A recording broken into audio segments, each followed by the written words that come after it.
start to drift off, it has to come from senior leadership. And so that usually if the board's not, or if the CEO's not pushing for it, it's not happening.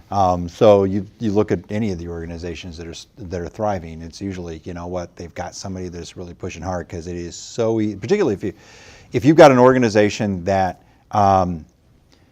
is well thought of almost automatically. Yep. It is so tempting to sit on your laurels. Yeah. And I can say one of the things I've noticed is food banks are generally pretty successful in their communities. It's kind of a norm. You know, people rally behind the hunger cause. They're easy to volunteer for. They're easy to get attention to. I mean, they're going to at least want to give you you're going to get on TV at least every Thanksgiving and stuff, you know, which is a real advantage. Most nonprofits almost never get on TV.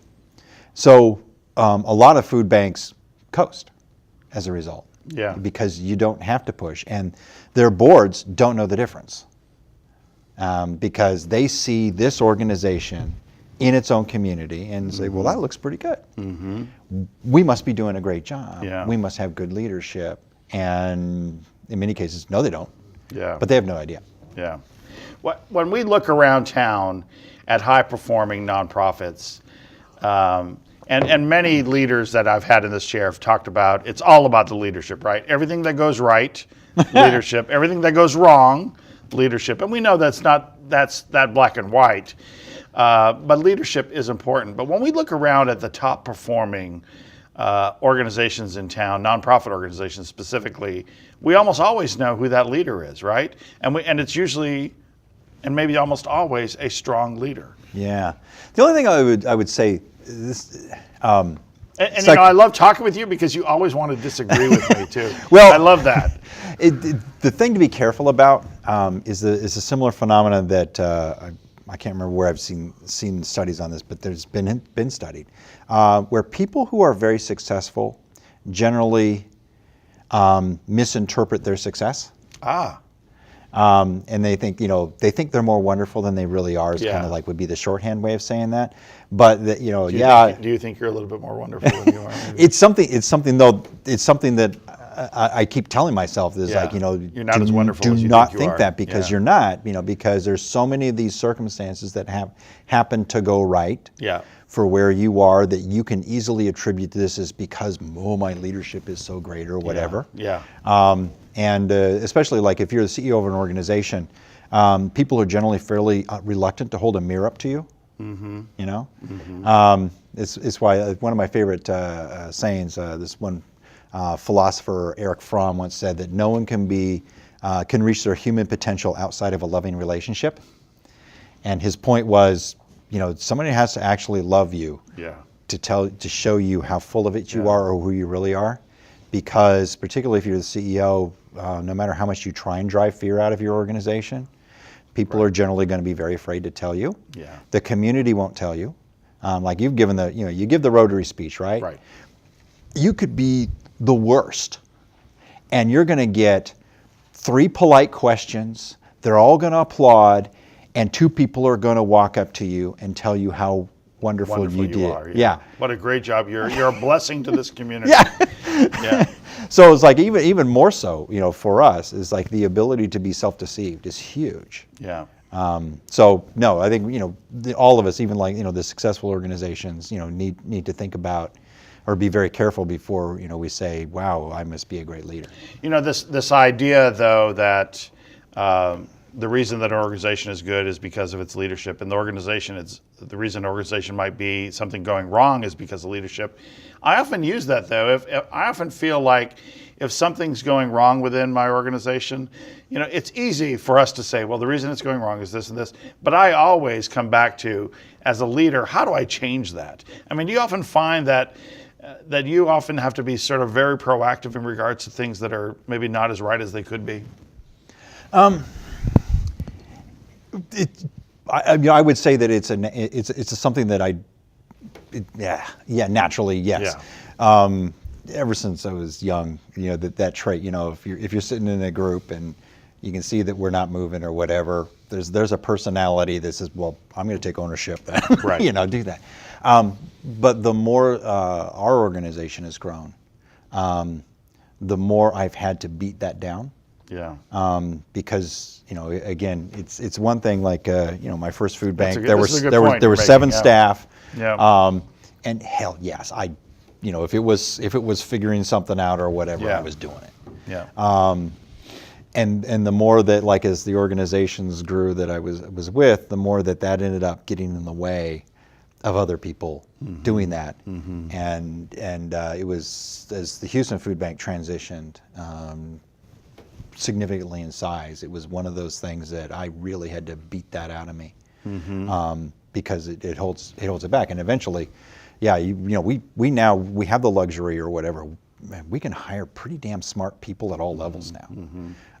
And so more and more, I think our challenge is, how do you make sure that those smart people are truly freed? Yeah. And the CEO can really screw that up. Yeah. No, Houston being in a big city allows you to hire a lot of smart people, though. It seems like it's wonderful, because people want to work at wonderful organizations, and you can get really good people. You get a lot more people. We get 500 applicants for every position. Really? Oh yeah, it's too many, right? It's too many, but you could get some good people out of there. So Yeah, no, I would agree. Like, so those, like, board members, there's no excuse for, like, not having term limits. If you're in Houston, you can get good board members, and you don't have to, like, okay, I've found my board members, that's it, I'm done. Staff, yeah, there's a lot of great people. Of course, most organizations, they don't have the name recognition that we do, so I don't know. Much bigger challenge for them, frankly. let me ask you the typical first question for people who sit in this chair. You're writing the Brian Greene book on nonprofit leadership. So, what are some of those chapters for you? What are some important leadership things that you like to talk about that maybe are not normal things that people talk about often in regards to leadership? Know yourself. Yeah. And that goes to the whole, Yeah. the Eric Fromm one, I think is a big one, because you've got to make sure that you're overcoming that. Yeah. I love the whole soar with your strengths concept. Talk a little bit about that.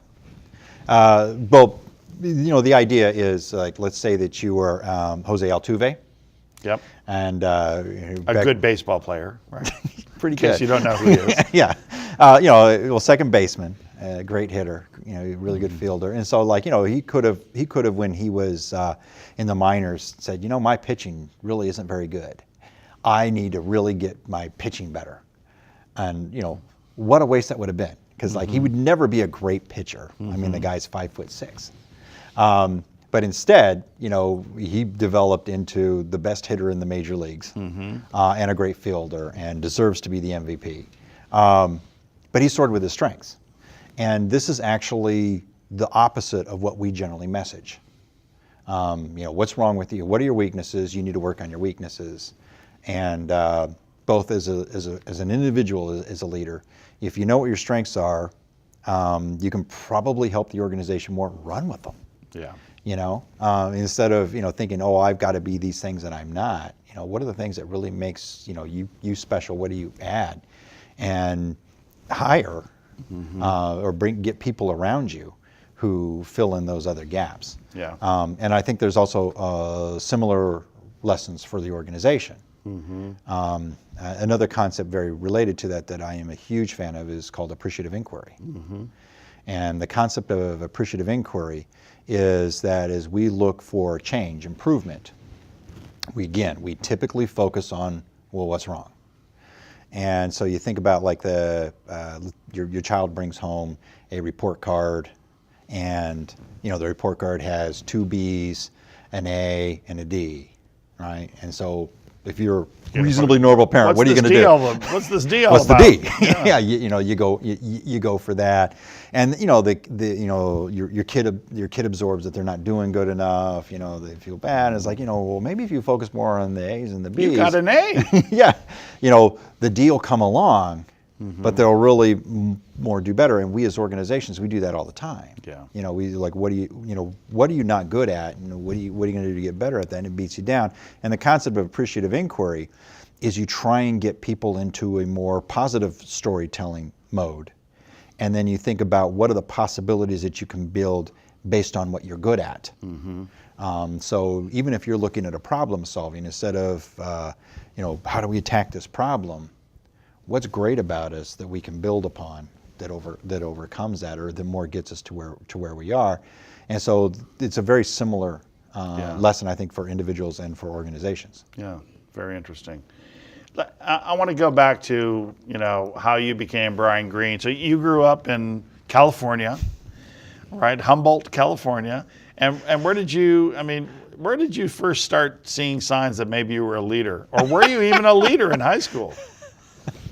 I don't know if I was a leader in high school, no. You weren't? I was opinionated. I was always opinionated. Okay. So how did that manifest itself? How were you opinionated? Were you just always the guy who was arguing, or were you? Sure. Yeah. Yeah, or I think I have a better way to do it. I think, Yeah. It's like so, and it is one of the things you see. So you're always a little bit of a pain. Yeah. Yeah. Telling a professor that's wrong. But this is where I feel very fortunate, because there's actually more people like that out there. Who don't get the opportunity to do something with it, and that's where I gave a little admonition to the students about whatever you do when you're doing this, don't be a Yahoo. The Yahoo is why aren't you doing that? Whatever. You're not really in it. And yeah. the reality is, most people, if you really do want to have an opinion, it's hard not to be a Yahoo. Because you're not given the opportunity where you can really affect the things you're thinking about. And it really is neat. This is where I don't come across as a Yahoo, because I can make things happen that it's not just me telling somebody else what they're doing wrong. I'm in a position to do those things. And you see people who get into kind of the edges of nonprofit. Yeah. And it's you can see they want to make things happen. They have thoughts, but they can't get a place where they can win the resources to actually do stuff. Right. And it's sad. Yeah. But anyway, so yes, I was always that, and I got really lucky. I'll tell a story. Yeah, go ahead. I don't know, hopefully I haven't already told this I have not told this in the class. So good. So I got really lucky. I was in the doctoral program in economics at the University of Tennessee, and I wanted to take a leave of absence so that I could do a Peace Corps type stint. Yep. And I didn't plan for it, so you can't just suddenly join the Peace Corps, by the way, I found out. That's right. I have been in the Peace Corps. I know this, yeah. Took a lot of work to get in the Peace Corps. So anyway, I'm not going to do that. So I was just, applying randomly. Yeah. But I had no social service background whatsoever. I'd just been an economics student and done those little part-timey jobs.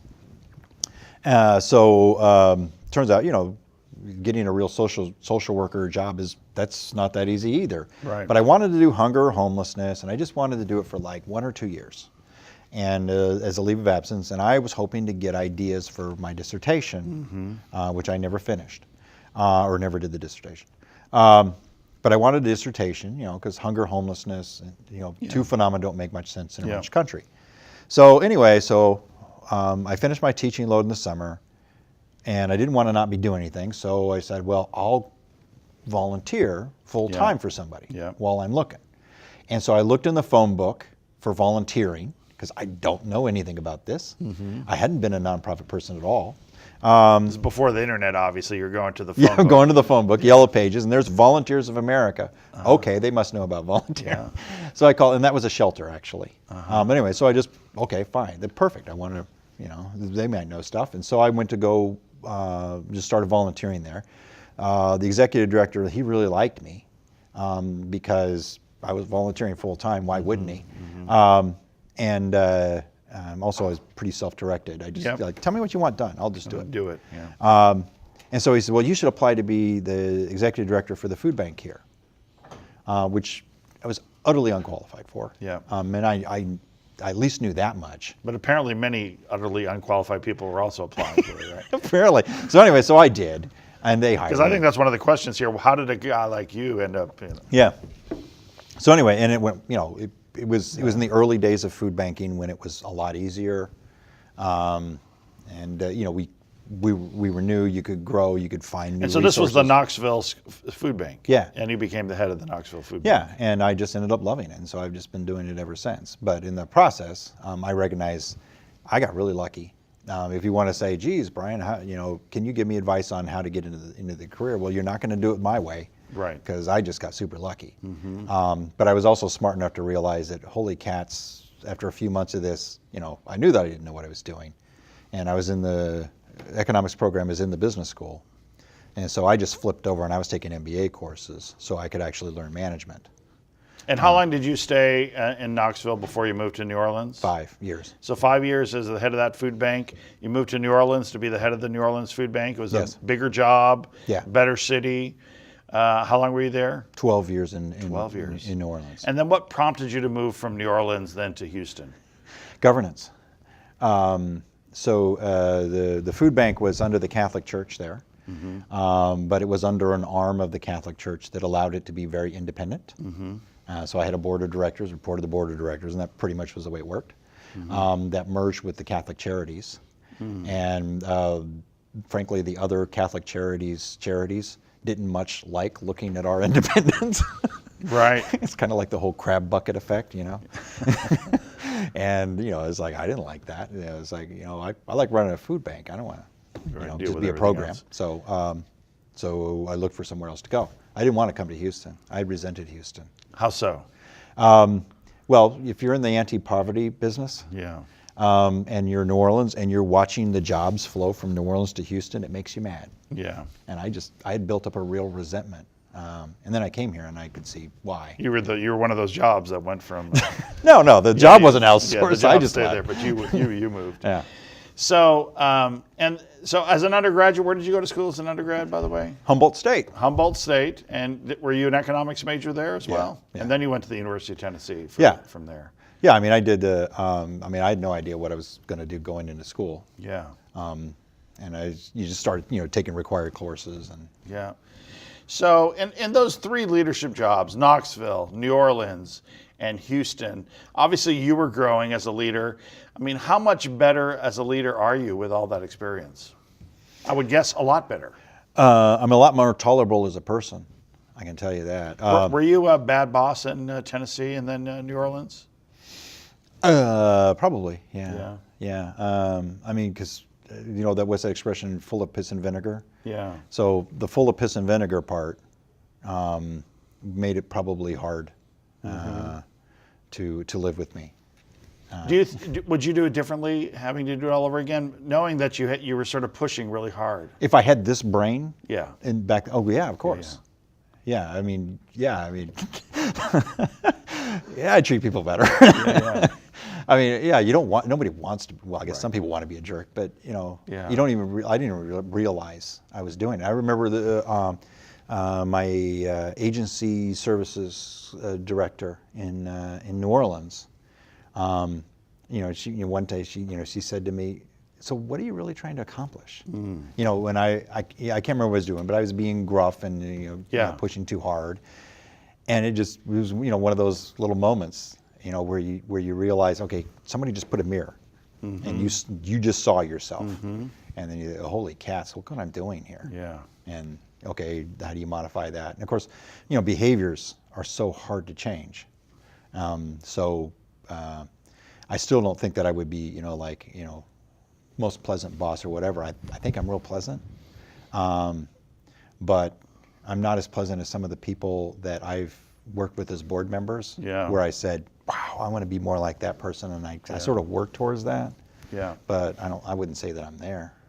Yeah. I always feel like I could be a lot better. I mean, do you always feel that as well? Oh my gosh, yeah. Well, Yeah. patience is a big problem. I remember one board member.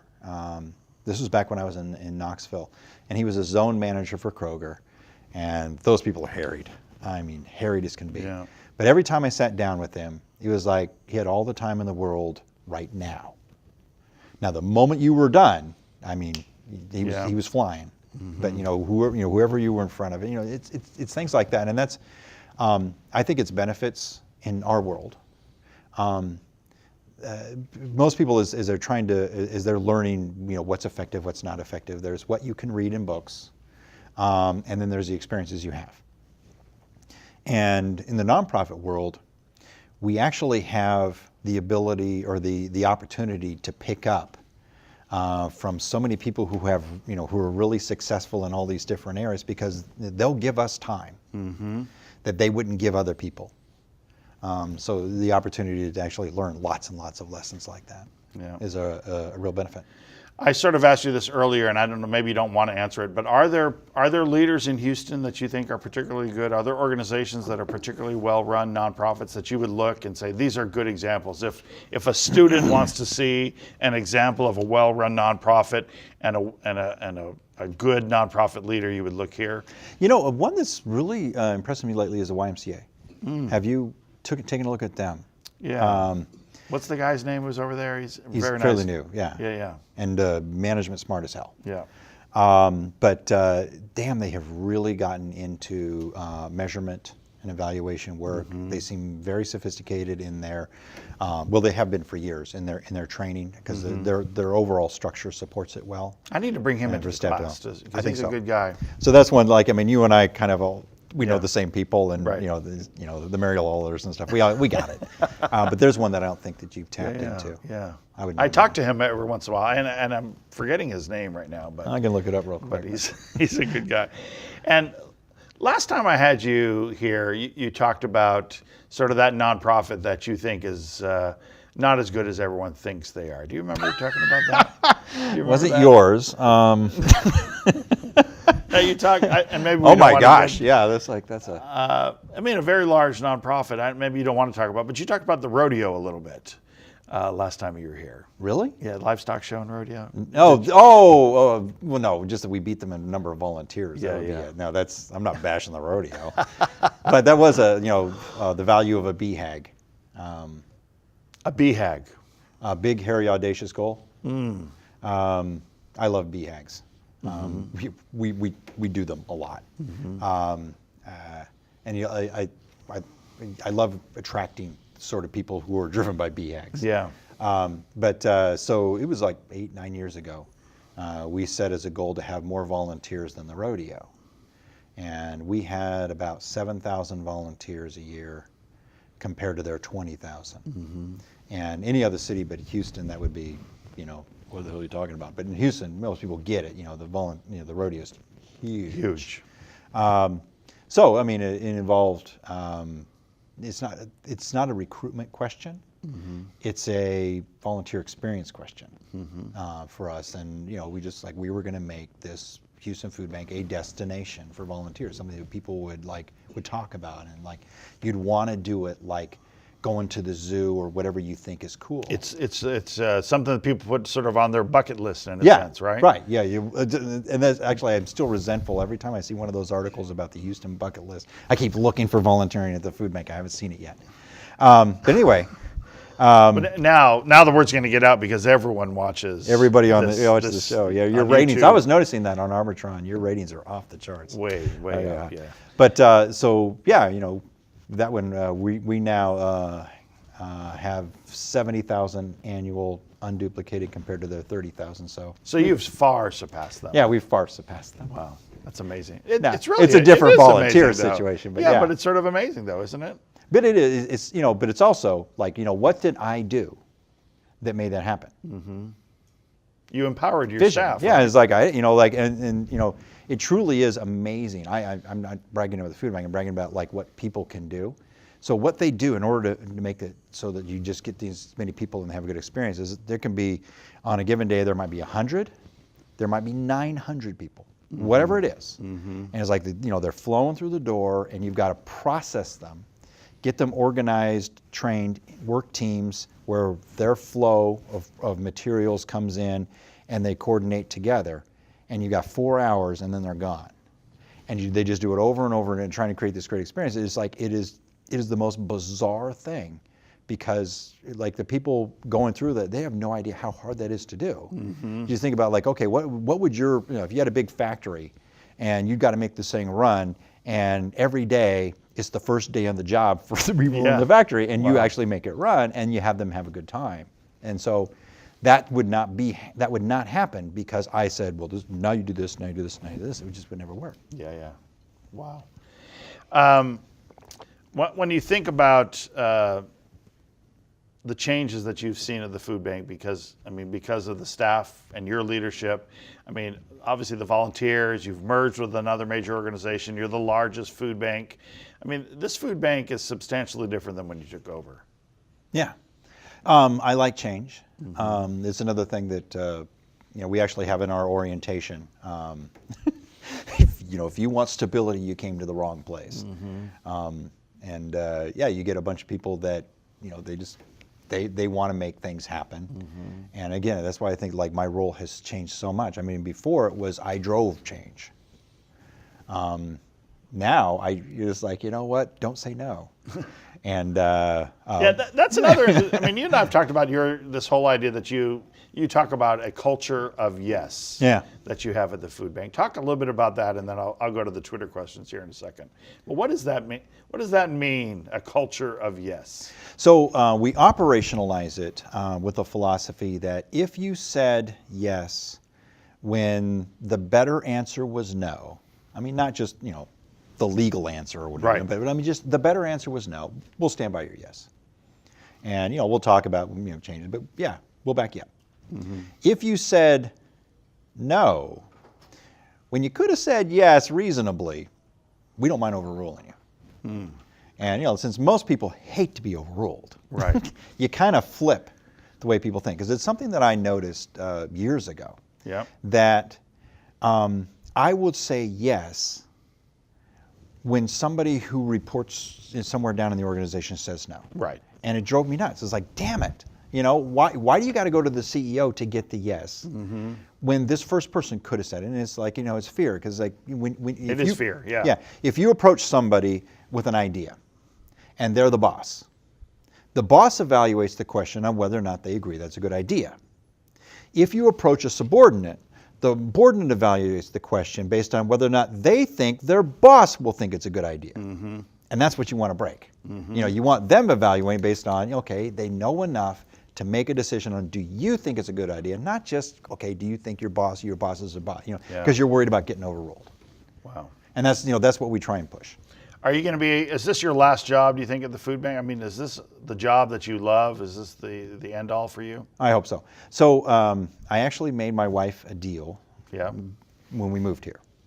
I had a hard time getting her to come to Houston. So I was in New Orleans, she was in Chicago. We actually kind of moved here together. We were dating long distance. Yeah. And it was, give me 5 years, and because you're doing this for me, the next decision, I will support you. You were going to have a culture of yes to whatever she wanted. Yeah, it's like, but understand the consequences. Right. So it's not just, hey, Brian, why don't you get a job this cool in Des Moines, Iowa? Right. It was a hard move for her. Yeah. She likes it now. She gets that this is just like, for me, this is the ultimate place to be. Yeah. I wouldn't want to move, but if she wanted to move, I would do it. But she doesn't want to move. She doesn't want to move now. I think, the reality is she'd rather be in San Francisco or Austin, but those jobs just aren't nearly as cool. So, and I don't see that changing because Houston's we've got a lot of resources and we have a really positive culture. And that's a great place to be if you want to make things happen. Yeah. And I came to New Orleans for 12 years. I love New Orleans. It's a neat city.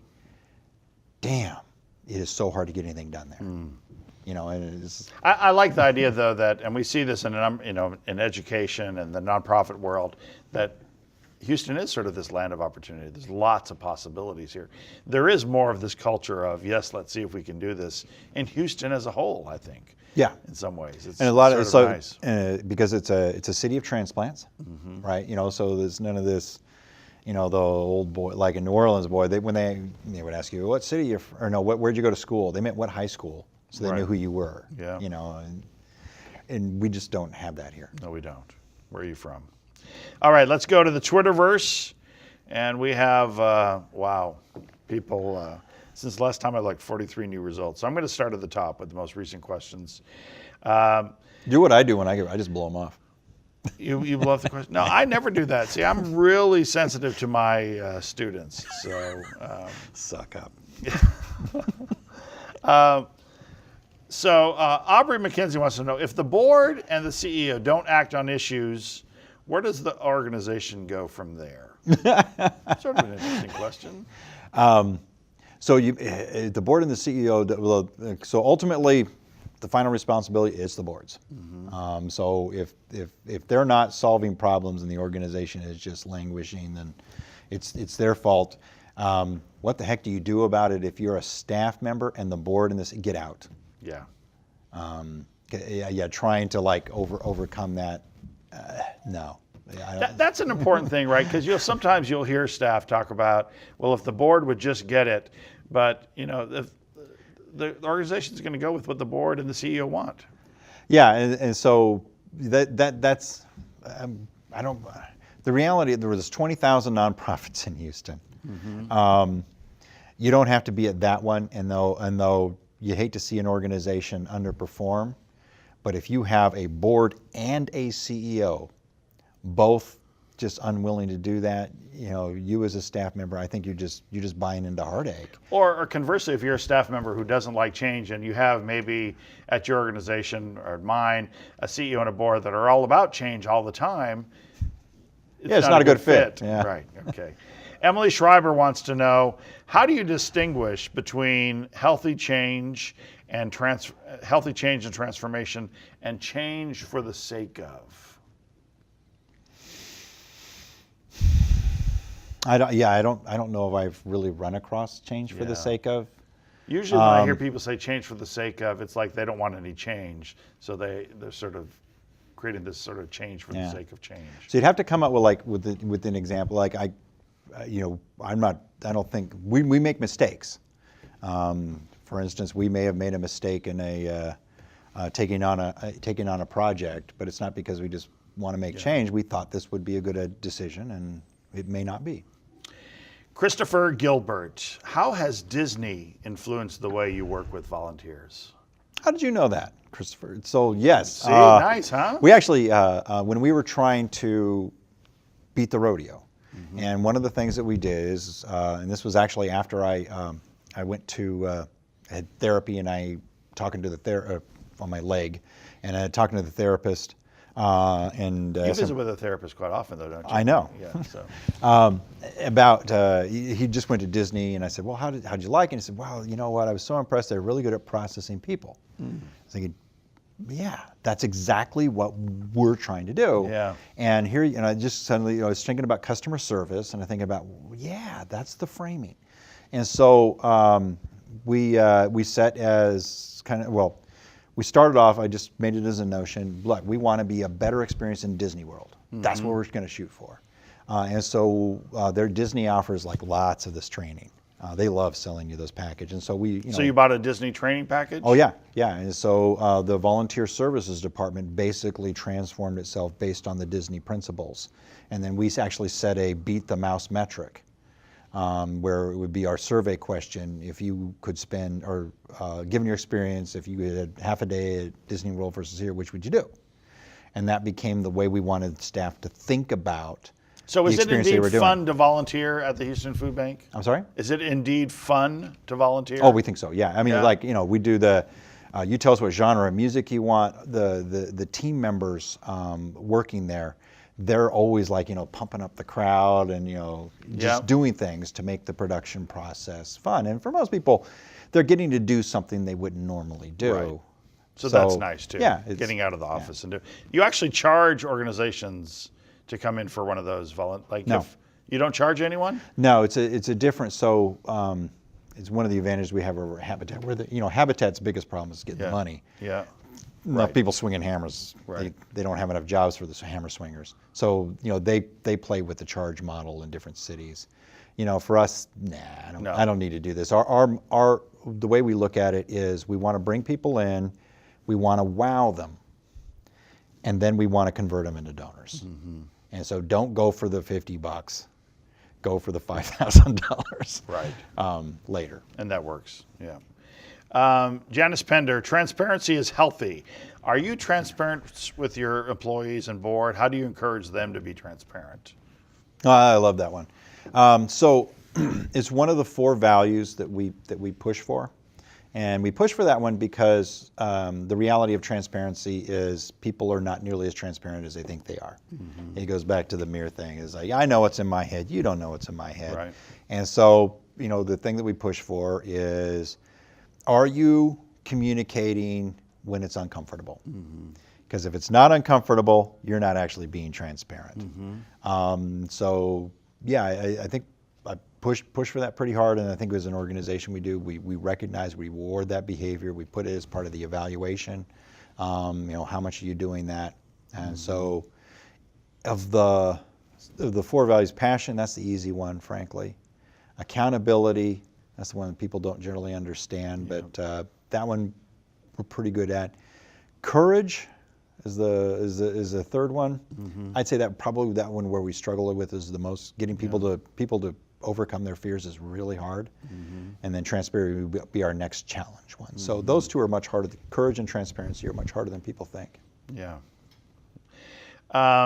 Kelsey DePrado wants to know, what's your game? This might be one of your BHAGs, right? Big, hairy, audacious goals. What is your game plan to reach 1 million meals by 2018? 1 million meals. We do that. So probably 100 million meals Maybe per 100 year. million. Okay. Well, oddly enough, that one I'm the least worried about. It used to be food banks. For us, you had to solve the logistics problem for distribution because it's all these voluntary partnerships. You had to win the resource, to find the food, and you had to be able to afford it. The logistics, we're just good at it now. We can nail the logistics. If I got the money into logistics, it's no longer hard to find the food because basically produce has become our go-to. Yeah. There's so much surplus produce in the United States. It's crazy. So $6,000 more, I get 40,000 more pounds of produce over and over and over again. The cows come home. So yeah, if we can continue to win support in the community, we can get to that 100 million. So I'm not worried about that. To me, that's almost, years ago that was a BHAG. Years ago that was just crazy number. It just seems so unreal. Originally we framed it in pounds, and that was 120 million pounds. We were at 30 million pounds, and it basically had been, kind of playing in that level for years, and it just seemed like a crazy number. Now we're going to get there. Maybe 2018, maybe 2019, we'll get there.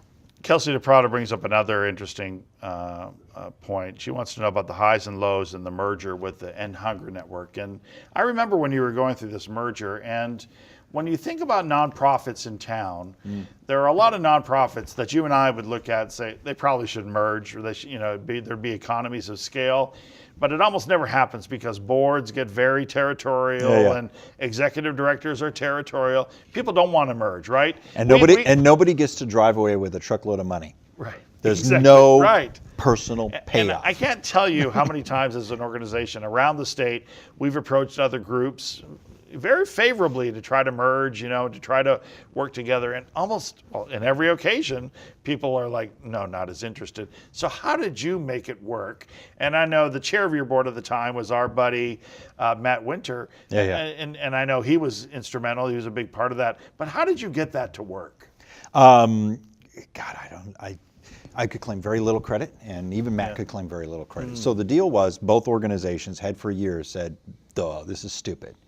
Because the reality of nonprofit competition is not the same as for-profit competition. Right. Nonprofits compete by how they project themselves to the donors, which has very little to do with what they actually do. Right. So both organizations were bumping heads and hated it, okay? But the egos of the boards and the CEOs could never could never make logic work. But in Hunger Network, quite frankly, they built this big kitchen, and the kitchen was sinking them. Kitchens are generally money pits. They're very expensive to operate. So it was sinking them. Was it Bob McLean, the former Astros owner? John McLean? No. John, oh my word! Yeah, how quickly we forget? Yeah. Anyway, so he had a guy named Mike Julian on the board of End Hunger Network, and there's watching this. And this is crazy. We should be, we should approach the food bank for a merger seriously. So basically, Amy Reagan, who was the executive director there at the time, she approached me and said, our board committee wants to get together with you guys, talk about collaborating, merger, whatever.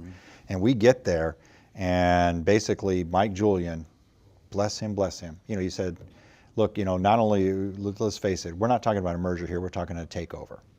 And I'm fine with that. Wow.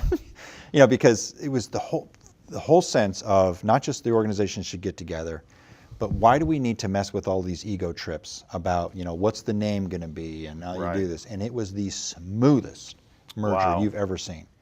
In part because Amy Reagan's attitude was so positive. She just wanted to make this work. So it wasn't going to be, how are you going to make sure that my ego is stroked and name me co-president or anything like that. We didn't have to merge personnel and policy. I mean, we had such well-developed personnel policies, all that kind of stuff. Just merged the two organizations. We were able to shut down a kitchen. We were able to turn the finances around real quick. Without that merger, would you guys be as big as you are today? No. No, you wouldn't. No. The messaging was killing both of us. Yeah. Because especially on the food side, we could not really articulate what we want to do because there's so much where you're trying to distinguish yourselves from each other. All right, let's see. Janice Pender has this question. Born leader. Is it possible to develop leadership skills to run a nonprofit, or are people born leaders? Have we sort of... Yeah, there are no born leaders. No. Yeah. There might be, but I've interviewed a lot of those born leaders, and they never really work out, right? So this would go back to people not understanding what it is that made them successful, and they just it's like, yeah, I'm awesome. That's what it is. The reality is, as a leader, you don't do what you feel like doing. You do what you've learned is the right thing to do, and that's you don't know that automatically. You got to learn what it is that should be guiding your behaviors. And then you do those. Marcus Bean wants to know, has working at the Houston Food Bank, have there been obviously some positive things have happened, have negative habits developed by you working there? Yeah. So I would say that our turnover rate is too high. It doesn't work for a lot of people. Yeah. The food bank is an interesting mix. It's kind of like you got that whole nonprofit side, and then you look at the operations. I mean, it is it's a food distribution operation. So truck drivers, warehouse workers, etc. Kitchen it's a big kitchen. So you've got a lot of different expectations and meld together, and it can create a lot of pressures and tensions, and I don't like our turnover rate one bit. JJ Bannister wants to know, do you feel like the Houston Food Bank has gone from good to great? That would be a really arrogant thing to say. We're working on it, working on it. You guys are, but you were pretty good, and now you're pretty great, though, right? I mean, you've seen significant improvement. We're improving. Yeah. We're working on it. Do you think any leader would ever say the organization is great? Well, it depends on the leadership style. Yeah. I mean, there's a lot of leaders that's kind of what they do. Yeah. Is, I often say, extremism. I always think our organization is extraordinary, but I often think about it in terms of the work that we've produced, right? Yeah. And I mean, when you think about the people that you fed, the families, you guys are great. But and I don't disagree with that. Yeah. It's like, we definitely frame things in terms of Right. we're not here to be number two. Right. We're here to excel. We go for excellence, et cetera. But it's like, like we're great almost as like an end point. Yeah, I know what you mean. Yeah. Okay, let me find one more good question, and then I'm going to go to our final questions. So Lydia Sims wants to know, how do you feel that the food bank and the leadership there sets it apart from other successful nonprofits? How are you different than the Museum of Fine Arts and Rice University and Texas Children's Hospital, some of the places where we'd say, oh, those are great nonprofits? One thing I think we're a really dynamic, it sounds like I'm just deliberately picking a positive word, but damn, we change, and we just keep try that, try that. So we juggle many moving parts, and we've just attracted a lot of people who kind of like juggling many moving parts. So it's not like you think about like the Museum of Fine Arts. Yeah. Boy, get this thing and just make it stably perfect. And they do a good job with it. Yeah. Whereas like, ours is like, you know what, next week's going to be different. Yeah. So it was one of the, as we were looking at what would excellence be, and what would be our skill set. And one of the things that, was to me a revelation was what we really need to be great at is being opportunistic. And that's kind of like how food banks, our core was, we didn't go out and say, we're going to get that food and that food and that food and this is what we're going to pay. We're going to build a system that if you've got a problem, we'll find a way to make it work. And so it was like, it started off being inherently opportunistic, and that's kind of been our mode of operating. It's not so much that, like, I don't do strategic plans. I don't believe in them, not for us at least. Instead, it's like, where are you trying to get? And it's all about take the steps that seem to make sense to get there, look around, make modifications, take some more. And I don't think that is how most successful nonprofits actually work. So let's finish up with a couple of fun questions.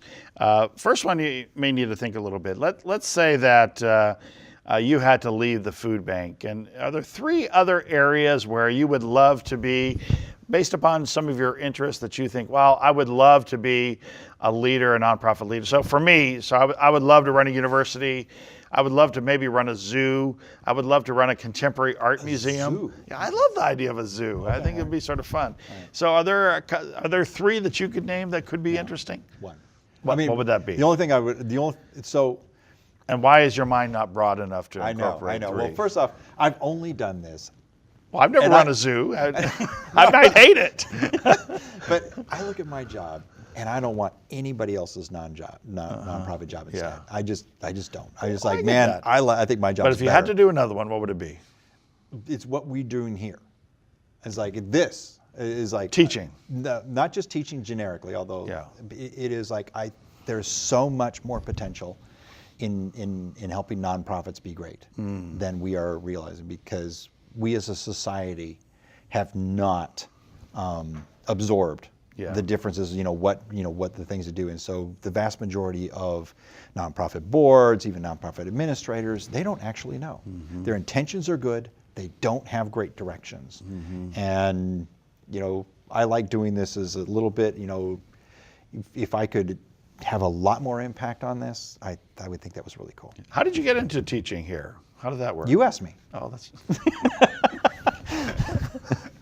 Thank goodness. What your favorite restaurant in Houston? Well, I'm Houston Restaurant Weeks makes me loyal to lots of restaurants. Yeah. I'm most loyal, the Cordua family restaurants. Oh yeah. America's and Churrasco's and Artista. Yeah.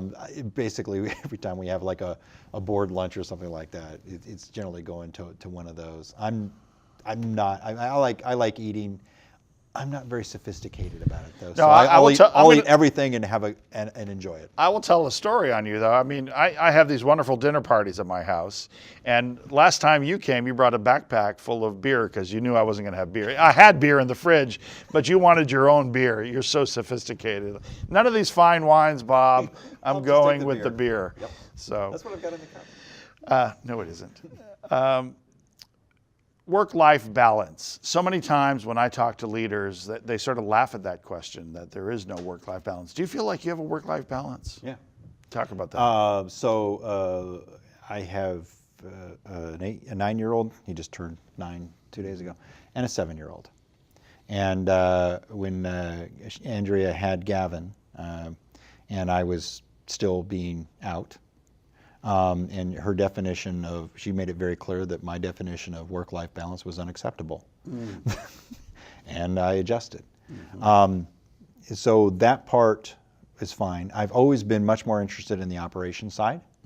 I'm a fundraiser because I really believe in what we do, and I think I can tell our story well. I'm not an extrovert.